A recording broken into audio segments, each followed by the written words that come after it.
Assalamualaikum warahmatullahi wabarakatuh. Nama saya Divarski Prananda dengan NIM 2024 0610483 dan nama teman saya satu kelompok Muhammad Zaki 2024 0610139 ingin mempresentasikan hasil kelompok kami artikel yaitu tentang Lentenur.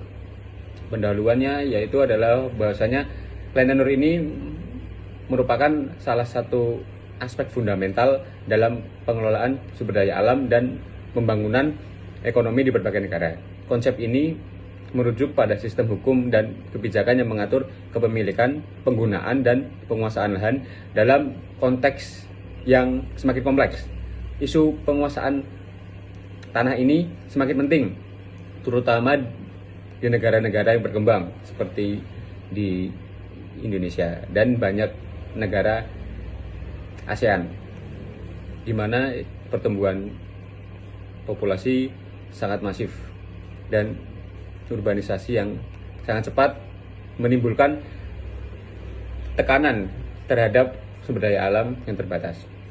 Artikel ini bertujuan untuk mengeksplorasi dinamika penguasaan tanah di berbagai konteks dengan fokus pada tantangan dan peluang yang dihadapi dalam penerapan kebijakan penguasaan tanah yang inklusif dan berkelanjutan dengan cara menganalisis studi kasus dari berbagai negara.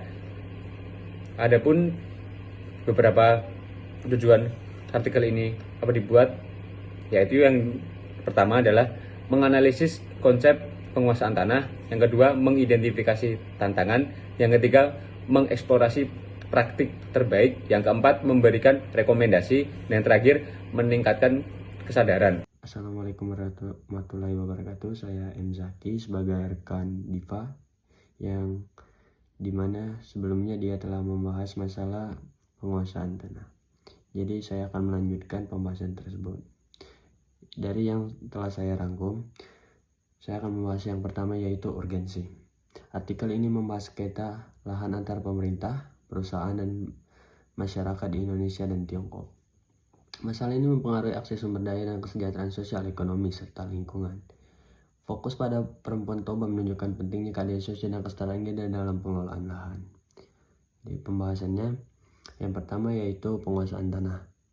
Hak tanah yang jelas meningkatkan produktivitas dan keamanan ekonomi serta mengurangi konflik kepemilikan. Yang kedua yaitu reformasi tenurial. Diperlukan reformasi untuk akses lahan yang lebih adil, termasuk legalisasi hak adat dan pengurangan birokrasi. Yang ketiga, urbanisasi. Butuh strategi tata ruang yang melindungi hak masyarakat lokal dan pengawasan investasi komersial. Yang keempat, perlindungan kelompok rentan. Kebijakan harus melindungi petani kecil dan masyarakat adat dengan sertifikat kolektif dan bantuan hukum. Yang kelima, itu dampak kesejahteraan dan lingkungan. Hak tanah yang kuat meningkatkan pengelolaan sumber daya, sementara ketidakpastian hak sering menyebabkan kerusakan lingkungan. Yang keenam, kebijakan inklusif. Kebijakan harus seimbang antara sosial, ekonomi, dan lingkungan dengan partisipasi masyarakat. Selanjutnya yaitu novelty. Yang pertama yaitu pendekatan multidisipliner. Penelitian ini menggabungkan pendekatan etnografi, analisis lingkungan, dan model permainan. Jadi sebelumnya dengan pendekatan ini, penelitian tidak hanya mengkaji aspek ekonomi tetapi juga mempertimbangkan dimensi sosial dan lingkungan secara holistik. Yang kedua yaitu fokus pada gender. Penelitian yang menyoroti dampak sengketa lahan pada perempuan, khususnya dalam konteks Toba di Indonesia. Dengan menggali pengalaman perempuan dalam penguasaan lahan, penelitian ini memberikan wawasan baru tentang bagaimana relasi gender mempengaruhi pengelolaan sumber daya dan dampak ekologis yang seringkali terabaikan dalam literatur sebelumnya. Yang ketiga yaitu model permainan tripartit. Menggunakan model permainan tripartit untuk menganalisis interaksi antara pemerintah, perusahaan, dan masyarakat adalah inovatif. Model ini memungkinkan pemahaman yang lebih tentang keputusan strategis yang diambil oleh masing-masing aktor dalam konteks sengketa lahan. Yang keempat yaitu dampak energi terbarukan. Pada penguasaan lahan, energi ini mengilustrasi hubungan antar sistem energi terbarukan berbasis komoditas, perubahan pola penguasaan lahan. Dengan menunjukkan bagaimana adopsi energi terbarukan dapat menambah dimensi baru dan dalam diskusi tentang energi berkelanjutan pertahanan. Selanjutnya, konteks digital yang berbeda. Dengan membandingkan situasi sengketa lahan di Indonesia,